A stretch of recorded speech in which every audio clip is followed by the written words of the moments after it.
नमस्कार दोस्तों, चलिए जानते हैं उत्तर प्रदेश की 50 फटाफट बड़ी खबरों को सिर्फ 10 मिनट में। लेकिन उससे पहले आप यह वीडियो किस जगह से देख रहे हैं हमें कमेंट में जरूर बताएं। यूपी में बिजली चोरी रोकने के लिए स्मार्ट मीटर लगाने के अभियान का दूसरा चरण आज से शुरू हो गया है। सरकार चाहती है कि उपभोक्ताओं को सही बिल मिले और चोरी पर पूरी तरह लगाम लगे। इससे बिजली व्यवस्था मजबूत होगी और लोगों को भी लंबे समय में फायदा देखने को मिलेगा।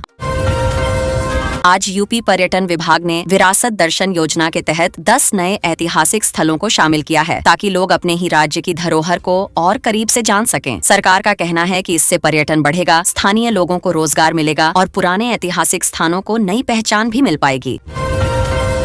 यूपी सरकार ने कर्मचारियों के लिए डिजिटल हाजिरी पोर्टल का नया अपडेट जारी किया है, जिससे अब उपस्थिति दर्ज करना और भी आसान हो जाएगा। अधिकारियों के मुताबिक इससे पारदर्शिता बढ़ेगी, समय की बचत होगी और कर्मचारियों की उपस्थिति का सही रिकॉर्ड भी रखा जा सकेगा, जिससे कामकाज बेहतर तरीके से चल सके।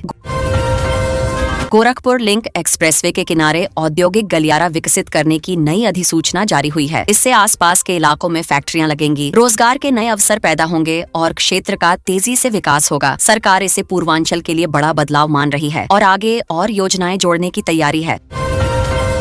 बरेली में नए आईटी पार्क के निर्माण के लिए साइट क्लीनिंग का काम शुरू हो गया है। इससे शहर में टेक्नोलॉजी सेक्टर को बढ़ावा मिलेगा और युवाओं को अपने ही शहर में नौकरी के बेहतर अवसर मिल सकेंगे। प्रशासन का कहना है कि आने वाले समय में बरेली एक नया आईटी हब बन सकता है।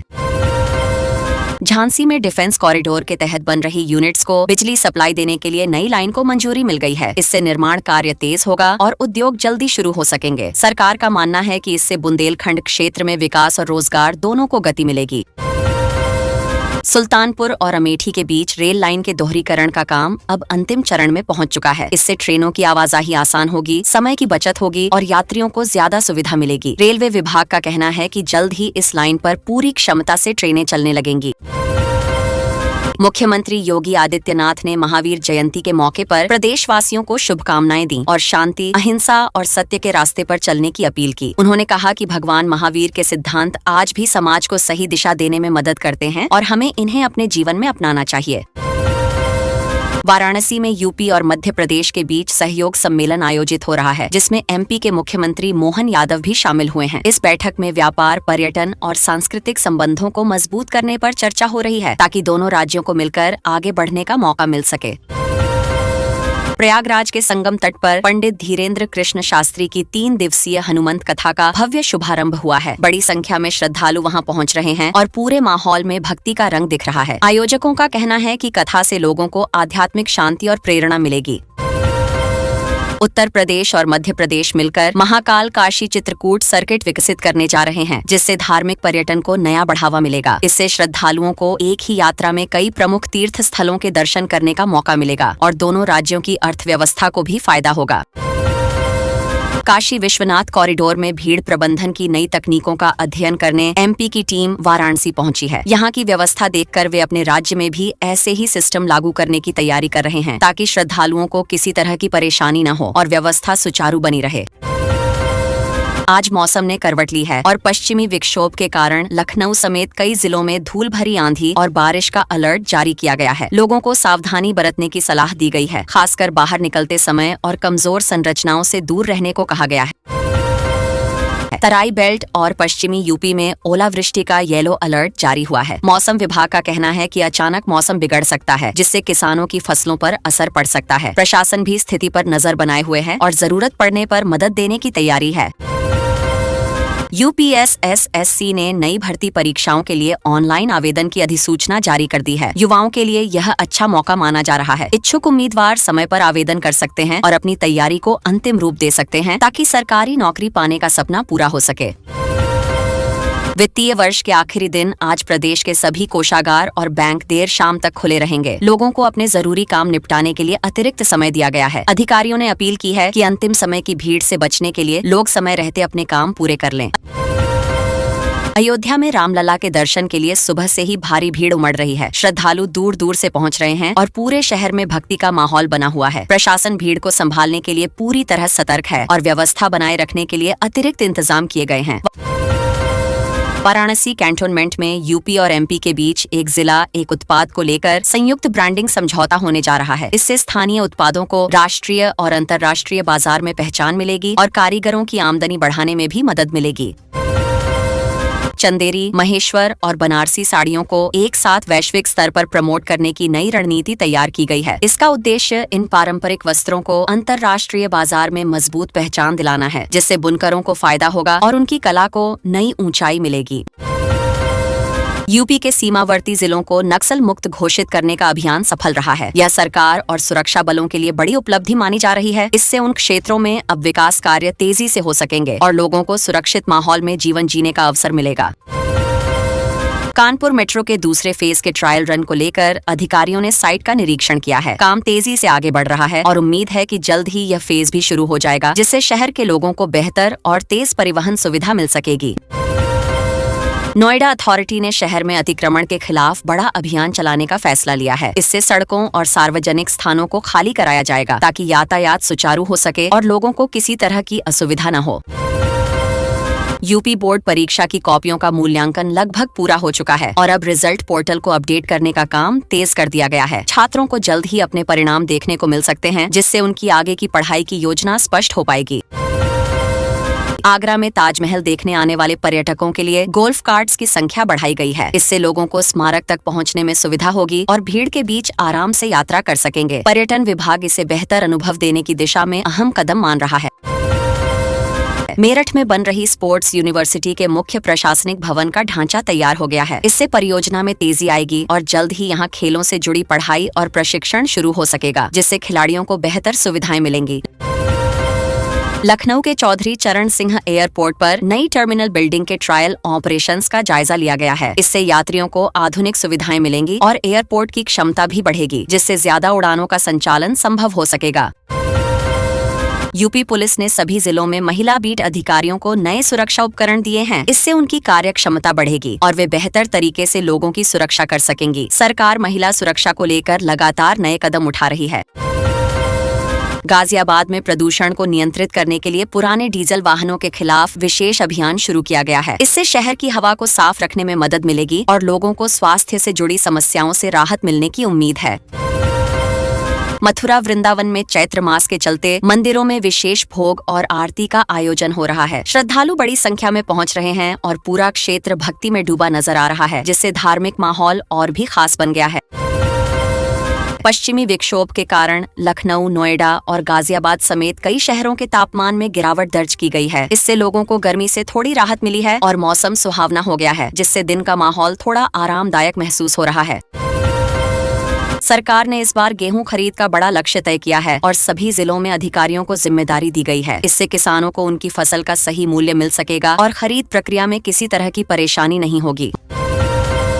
मंडियों में किसानों को भुगतान में देरी न हो, इसके लिए ई प्रणाली को और मजबूत किया गया है। अब पैसा सीधे बैंक खातों में जल्दी पहुंचेगा, जिससे किसानों को राहत मिलेगी और उन्हें बार बार चक्कर लगाने की जरूरत नहीं पड़ेगी।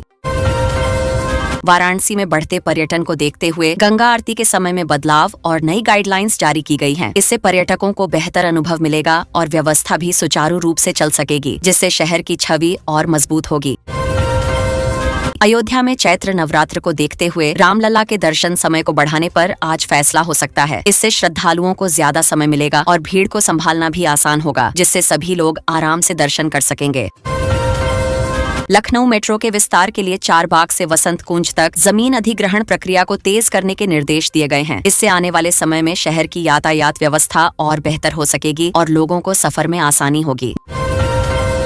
नोएडा इंटरनेशनल एयरपोर्ट के रनवे के अंतिम परीक्षण की तारीखों की घोषणा आज हो सकती है। इससे इस बड़े प्रोजेक्ट के जल्द शुरू होने की उम्मीद बढ़ गई है और क्षेत्र के विकास को नई गति मिलने वाली है। प्रयागराज और आगरा में चल रहे स्मार्ट सिटी प्रोजेक्ट की प्रगति रिपोर्ट आज शासन को सौंपी जाएगी। इससे यह तय होगा कि काम कितनी तेजी से आगे बढ़ रहा है और किन क्षेत्रों में सुधार की जरूरत है। मौसम को देखते हुए बिजली विभाग को अलर्ट पर रखा गया है, ताकि आंधी बारिश के दौरान बिजली सप्लाई बाधित न हो। टीमों को तैयार रखा गया है ताकि किसी भी खराबी को तुरंत ठीक किया जा सके और लोगों को परेशानी न हो। यूपी बोर्ड की कॉपियों का मूल्यांकन अंतिम चरण में पहुंच चुका है और रिजल्ट की तैयारी के लिए आज बैठक होगी। छात्रों को उम्मीद है कि जल्द ही उनका परिणाम घोषित होगा, जिससे उनका आगे का रास्ता साफ हो सकेगा। इटावा में वन विभाग की जमीन पर बने अवैध निर्माण हटाने का अभियान आज से शुरू हो सकता है। प्रशासन का उद्देश्य है कि सरकारी जमीन को खाली कराया जाए और उसका सही उपयोग किया जा सके।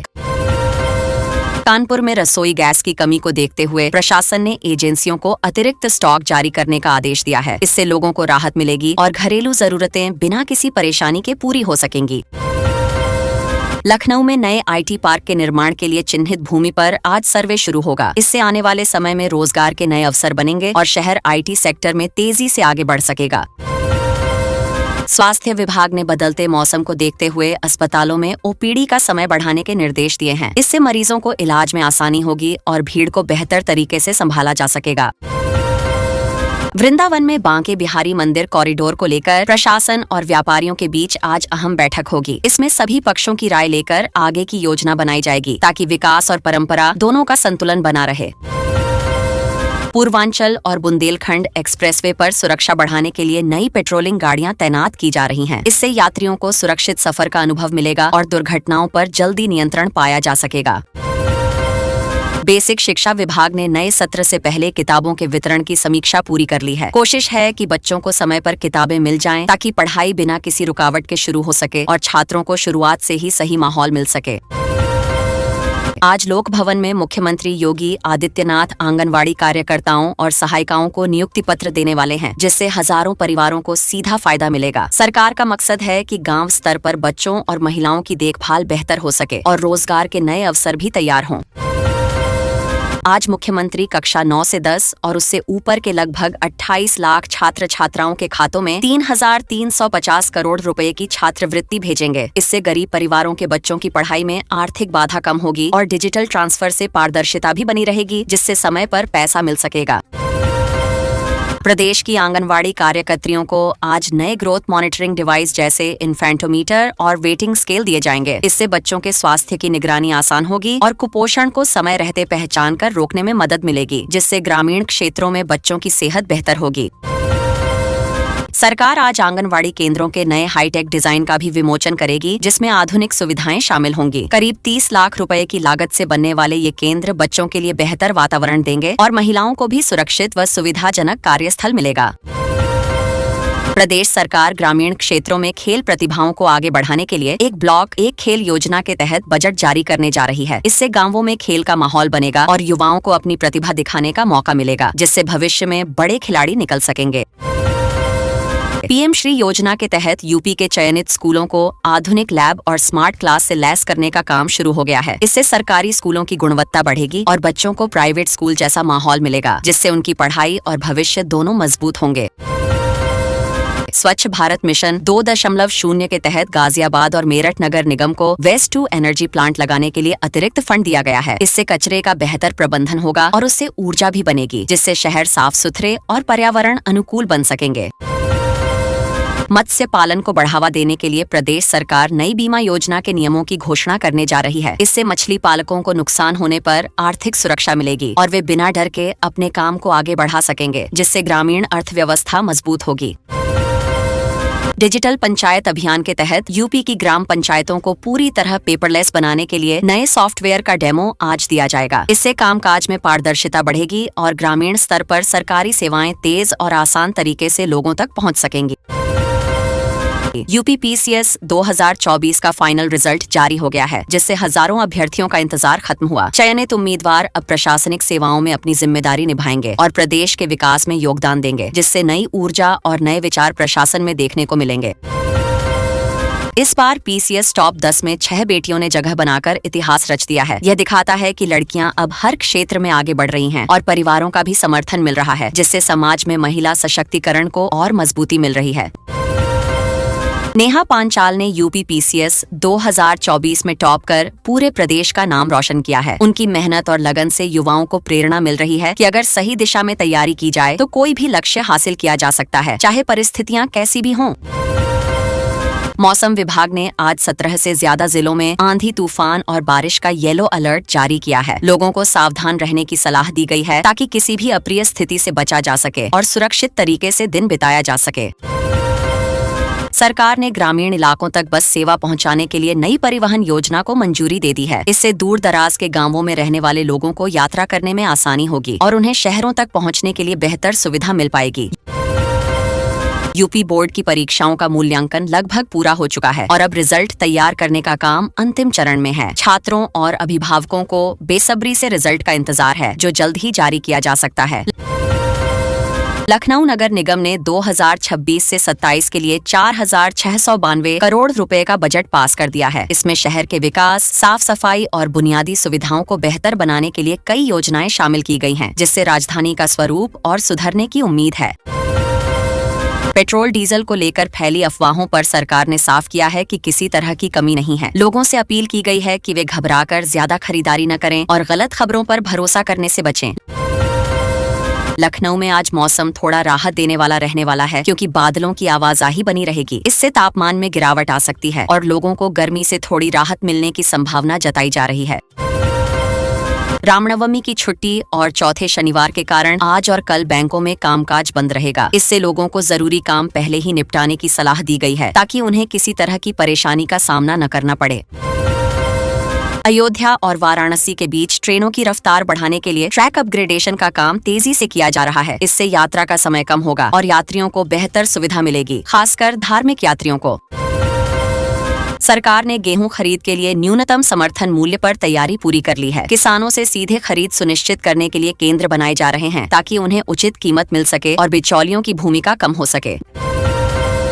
गोरखपुर में मुख्यमंत्री योगी आदित्यनाथ ने कन्या पूजन और हवन किया। उन्होंने प्रदेश की खुशहाली और शांति की कामना की। वहीं इस दौरान बड़ी संख्या में श्रद्धालु भी मौजूद रहे और धार्मिक माहौल बना रहा। आंधी तूफान की चेतावनी को देखते हुए बिजली विभाग ने ग्रामीण इलाकों में टीमों को तैनात कर दिया है। किसी भी फॉल्ट को तुरंत ठीक करने के निर्देश दिए गए हैं, ताकि बिजली आपूर्ति बाधित न हो और लोगों को परेशानी न उठानी पड़े। मथुरा में बांके बिहारी मंदिर के आसपास सुरक्षा बढ़ा दी गई है, क्योंकि छुट्टियों के चलते भारी भीड़ उमड़ रही है। पुलिस और प्रशासन पूरी तरह सतर्क है, ताकि श्रद्धालुओं को सुरक्षित दर्शन कराए जा सकें। सोशल मीडिया पर सांप्रदायिक माहौल बिगाड़ने वाली पोस्ट पर नजर रखने के लिए साइबर सेल को अलर्ट कर दिया गया है। प्रशासन ने साफ किया है कि ऐसी गतिविधियों में शामिल लोगों के खिलाफ सख्त कार्रवाई की जाएगी। छुट्टियों के दौरान भी अस्पतालों में इमरजेंसी सेवाएं चालू रखने के निर्देश दिए गए हैं। डॉक्टरों की ड्यूटी सुनिश्चित की गई है, ताकि किसी भी मरीज को इलाज में देरी न हो और सभी को समय पर मदद मिल सके। जमीन की रजिस्ट्री प्रक्रिया को और पारदर्शी बनाने के लिए ऑनलाइन पोर्टल में नए फीचर्स जोड़े गए हैं। इससे लोगों को बार बार दफ्तर के चक्कर नहीं लगाने पड़ेंगे और काम तेजी से पूरा हो सकेगा। बारिश और तेज हवाओं के कारण एनसीआर और पश्चिमी यूपी के शहरों में प्रदूषण स्तर में सुधार देखने को मिला है। हवा की गुणवत्ता बेहतर होने से लोगों को सांस लेने में राहत मिली है। कानपुर में लगातार छुट्टियों के कारण थोक बाजार बंद है, लेकिन फुटकर बाजारों में अच्छी खासी भीड़ देखी जा रही है। लोग त्योहार के लिए खरीदारी करने निकल रहे हैं, जिससे छोटे व्यापारियों को फायदा हो रहा है। मुख्यमंत्री शहरी विस्तारीकरण योजना के तहत सरकार ने साफ निर्देश दिए हैं कि जमीन अधिग्रहण होने पर किसानों को मुआवजा तुरंत दिया जाए। इससे किसानों में भरोसा बढ़ेगा और विकास कार्यों में भी तेजी आएगी, क्योंकि अक्सर भुगतान में देरी से विवाद की स्थिति बन जाती थी।